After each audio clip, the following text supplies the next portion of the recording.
오늘 또 그대의 최고의 날입니다. 임은미 선교사 묵상입니다. 최고의 날. 용서받은 죄인들을 향한 하나님의 깊으신 배려. 역대상 3장. 어제는 가평에서 재직자 수양회 세미나가 있었다. 내가 한국을 떠나기 전 어제가 마지막 설교를 하는 날이었다. 나는 내일이면 케냐로 떠난다. 모든 설교에 최선을 다해 설교해야 하지만 어제는 더더욱 최선을 다해 설교를 했다. 한국에서의 마지막 설교 사역이었기 때문이었다. 나는 전임 사역으로 설교를 한 지 35년은 되는 것 같다. 35년 꾸준하게 설교를 하면서 깨달은 것이 있다면 하나님이 나에게 바라는 것은 최고의 사역이 아니라 최선을 다하는 사역이라는 것이다. 각 사람을 향한 평가는 모든 사람의 주인이 되시는 하나님이 하실 일이지 내가 할 일은 아닌 것이다. 내가 나 자신을 평가하면서 매사에 하나님의 일을 한다면 그것은 어쩌면 월권이 될 수도 있을 것 같다. 내가 혼자 스스로 잘했다고 생각하고 그저 좋아하고 내가 못했다고 이 일을 앞으로 내가 계속 할 것이냐 말 것이냐까지 혼자 생각하고 하나님이 부르신 종이라고 스스로 확신하고 있다면 맡은 자에게 구할 것은 충성이라라는 말씀처럼 맡은 사역에 최선을 다하는 것이 주님 보시기에 기쁘신 일인 것이다. 성경은 맡은 자에게 구할 것은 성공이라든가 사람들이 놀라고 감동하는 사역의 성과이니라 라고 말씀하시지 않는다.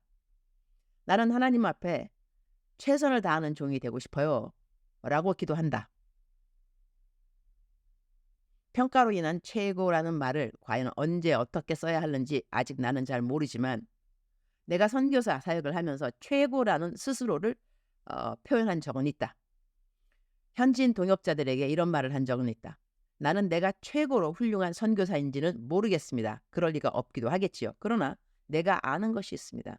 나는 내가 선교사의 일을 하면서 현지인 그대들에게 최고의 사랑을 받은 선교사임에는 분명합니다. 나는 그렇게 생각했기에 그러한 말을 한 기억이 있다. 그러나 그렇게 생각했던 이전 날들의 생각이 좀 바뀌었다. 아, 내가 얼마나 사랑받으면서 사역했나 하는 것이 중요한 것이 아니구나. 내가 얼마나 사랑하면서 사역했는가 하는 것이 더 중요한 것이구나 라는 생각으로 말이다. 나는 아직도 내가 사랑받는 것보다 더 사랑하면서 사역한 사역자 같지는 않다. 사랑의 빚을 갚으려면 아직도 갈 길이 한참 멀다. 하나님께 받은 사랑은 내 죽는 날까지 갚지 못할 것이고 내가 사람들에게 받은 사랑 역시 다 갚으려면 이 땅에 사는 동안 내가 할 수 있는 최선을 다하여 사역을 해야만 할 것이라고 나는 생각한다. 어제는 그래서 또 한 번의 최선을 다하는 설교 사역을 하고 집으로 돌아왔다. 기차를 타고 갔다 기차를 타고 돌아왔는데 세상에나 어떻게 하루 만에 기온이 뚝 떨어졌는지 영하 7도의 밤 날씨가 되었다. 집에 돌아오니 밤 12시가 거의 되었다. 화장도 못 지우고 그냥 쓰러져서 잠이 들었다. 일어나니 새벽 3시가 좀 넘었다. 여전히 언제 어디서 얼마나 피곤하게 잠이 들어도 큐티하러 일어난 새벽 시간은 4시 근처이다. 이것도 큰 은혜가 아닐 수 없다. 역대상 3장 5절 예루살렘에서 그가 낳은 아들들은 이러하니 시므아와 소밥과 나단과 솔로몬 네 사람은 다 암미엘의 딸 바수아의 소생이요. 암미엘의 딸 바수아라는 말씀에 마음이 머문다. 성경 전체를 읽어가다 보면 하나님이라는 분을 엄하기만 하고 벌 주기를 기다리는 하나님이라는 생각에서 완전히 벗어나게 된다. 하나님에 대한 올바른 이해는 성경 전체를 많이 읽으면서 알아가야 한다고 나는 믿는다. 성경의 한 부분만 읽으면서 하나님의 속성, 이걸 영어로 attribute이라고 말하는데요. 하나님의 속성을 자기 편하게 말해서는 안 될 것이다. 왜 오늘 성경 구절에 하나님은 바수아라는 이름을 밧세바라는 이름 대신 사용하셨을까? 왜 성경에는 이 밧세바가 우리아의 아내였다는 것을 기록하지 않는 것일까? 밧세바의 또 다른 이름은 밧수아이다. 역대상에는 밧수아의 아버지 암미엘이라는 이름이 나온다. 역대상 3장에는 다윗과 밧세바를 통하여 이 땅에 태어난 아들들의 이름이 나열되어 있다. 간음을 한 다윗 왕이 우리아의 아내였던 밧세바를 통하여 이 땅에 태어나게 된 아들들인 것이다. 솔로몬 왕은 세상에서 하나님 안 믿는 사람들도 지혜로운 왕으로 알고 있다. 솔로몬은 다윗이 간음했던 여인 밧세바와 사이에서 태어난 아들인 것이다. 하나님은 우리의 죄를 용서해 주시는 하나님으로 우리는 알고 있다. 그분이 우리를 용서하지 않고 끝까지 우리가 지은 죄를 잊지 않으신다면 다윗이 자기가 간음한 여인 그리고 그녀의 남편을 죽여버리게 한 이 천하에 씻을 수 없는 살인과 간음을 한 왕 다윗에게 솔로몬 같은 아들을 허락해 주실 수 있었을까? 다윗은 자기가 지은 죄를 철저하게 가슴 아파하고 회개한 사람이었다. 그래서 그는 시편에 자신의 허물이 가리움을 입고 그 죄가 기억나지 않은 사람의 기쁨과 감사를 글로 표현했던 것이다. 시편 32편 1절과 5절을 읽어보겠습니다. 허물의 사함을 받고 자신의 죄가 가려진 자는 복이 있도다. 내가 이르기를 내 허물을 여호와께 자복하리라 하고 주께 내 죄를 아뢰고 내 죄악을 숨기지 아니하였더니 곧 주께서 내 죄악을 사하셨나이다. 셀라. 오늘 묵상 성경 구절에는 하나님은 우리아의 아내 밧세바라는 말 대신에 암미엘의 딸 밧수아라고 기록되게끔 하신 그분의 용서받은 죄인을 사랑해 주신 마음이 짚어지지 않는가? 나는 설교를 마치고 집으로 돌아올 때 하나님으로부터 자주 듣는 말씀이 있다. 하나님이 나 설교 잘하도록 도와주셨음에 내가 감사의 기도를 드리면 주님은 나에게 유니스야 고맙구나 이렇게 말씀하신다. 그러면 내가 말씀드린다. 주님이 왜 저에게 고맙다고 하세요? 제가 고맙다고 해야지요. 그러면 주님이 이렇게 대답해 주신다. 너 사람들이 서로 싸우고 있을 때 중간에서 그 사람들을 화해시켜 주는 사람이 고마운 사람 아니니? 너는 많은 사람들이 나에게 갖고 있는 오해를 너가 설교하면서 풀어주지 않니? 나와 사람들을 화목케 하는 일을 너가 감당해 주었으니 나는 너가 고맙지. 우리 하나님은 우리가 하나님을 올바로 알기를 진정으로 원하시는 분이신 것이다. 나는 세상 사람들이 우리가 이해하는 회개를 성경적으로 정말 잘 이해했으면 좋겠다. 나는 이전에도 한번 내 묵상에 밀양이라는 영화에 나오는 죄인의 회개하는 장면이 얼마나 성경에서 왜곡되어 있는가 하는 것을 말한 적이 있다.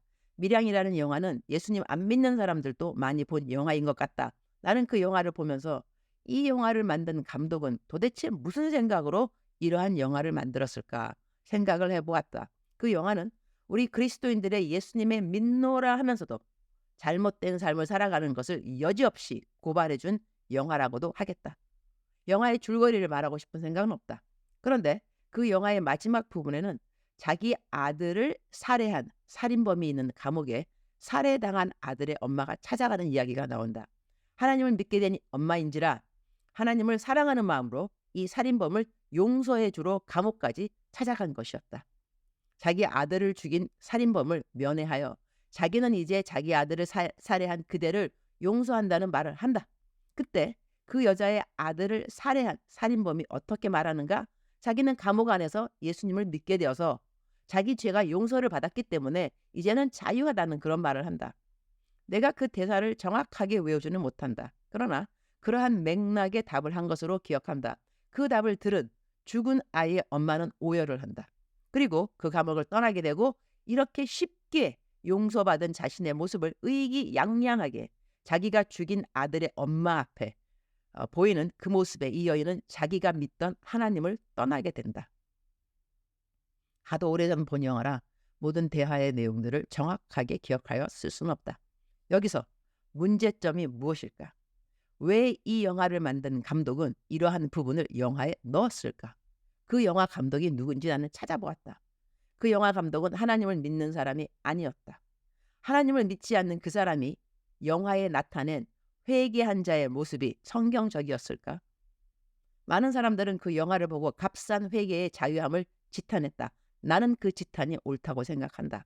성경이 말하는 회개는 그런 것이 아니다. 우리가 어떠한 죄를 지었든지 하나님은 용서해 주신 것이 맞다. 그러니 다윗도 바울도 모두 용서받지 않았는가 말이다. 모세도 살인자였다. 그는 그의 동포를 쳐서 죽였다. 바울 역시 얼마나 많은 사람들을 옥에 갇히게 했으며 스데반이 죽을 때 그 사람의 죽음이 마땅하다고 증인의 자리에 선 사람이지 않았는가. 그가 얼마나 이전에 자기가 한 일이 괴로웠으면 이전 것은 잊어버리고 앞에 표대를 향하여 달려간다는 고백과 함께 그의 나머지 삶은 복음의 빚을 진 사람으로 많은 사람들을 하나님께로 인도하다가 순교한 사람이 되었던 것이다. 그러나 밀량이라는 영화에 나온 살인범은 나는 이제 예수님 믿고 내 죄 다 사함 받았으니 내가 죽인 아들의 엄마 앞에서도 당당하다 이거다. 영화에서의 그의 모습은 뻔뻔하기 짝이 없는 모습이었다. 이것이 하나님이 우리에게 알려주시는 회개자의 참된 모습이라고 생각하는가? 회개라는 것을 이렇게 영화에 만들어 놓고 많은 사람들을 미혹하게 한 사람을 하나님은 어떻게 생각하실까? 회개하고 나면 나는 이 세상에서 미안한 사람이 하나도 없어지게 되는가? 그것이 성경이 말하는 용서받은 자의 참된 자유함이라고 생각하는가? 그렇다면 성경은 왜 복음의 빚진 자라는 말을 사용하는 것일까? 회개의 참된 열매는 감사함에 있는 것이고, 그리고 이렇게 많은 나의 죄를 형체도 모르게 짓밟아 주시고 동에서 서가 먼 것처럼 내 죄를 만나지 못하게 해주시는 하나님이 너무 고마워서 나머지 내 평생은 하나님을 위해서, 이웃을 위해서 이 사랑의 빚을 갚으면서 살겠노라 말하는 것이 바로 참된 회개를 한 사람의 삶의 열매가 아니겠는가. 회개에 대한 잘못된 전파로 인하여 얼마나 많은 사람들이 하나님을 믿으려고 나아왔던 길을 돌아가게 만들었는지 그 죄값은 우리가 생각하고 상상하는 것보다 더 클 것이다.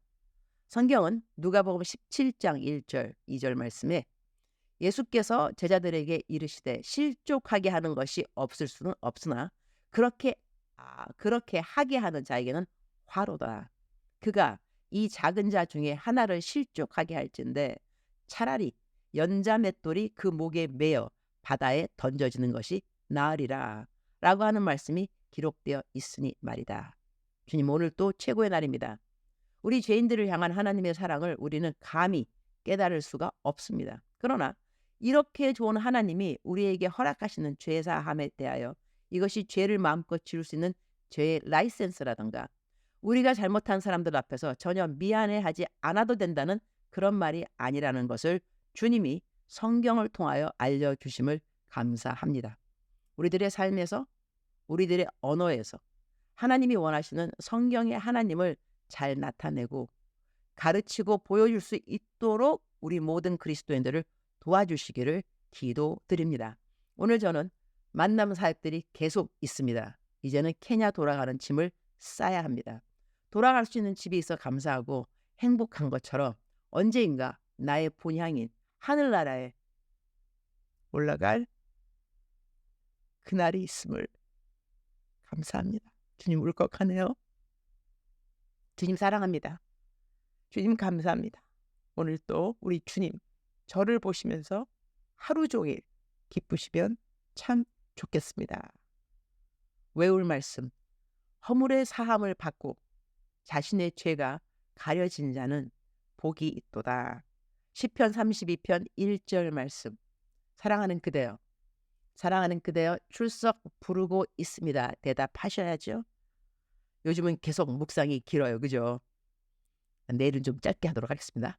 그래야 미니 메시지를 할 수 있으니까. 사랑하는 그대여, 사랑하는 그대여, 오늘 또 하나님께 충성 다하는 그대가 되기를 축복합니다. 충성은 내가 알고 있는 일에 최선을 다하는 것을 충성이라고 그렇게 탈무드에 적혀 있습니다. 사랑하는 그대여, 그대는 무엇을 알고 있는지요? 어떤 성경 구절을 알고 있는지요? 내가 이해하지 못하는 성경 구절 다 지킬 수 없지만 내가 이해하고 그리고 은혜 받은 말씀들 지키려고 노력한다면 하나님이 도와주시겠지요. 내가 알고 있는 성경 말씀 순종하는 것을 최선을 다하는 그대가 되기를 축복합니다. 사랑하는 그대여, 사랑합니다.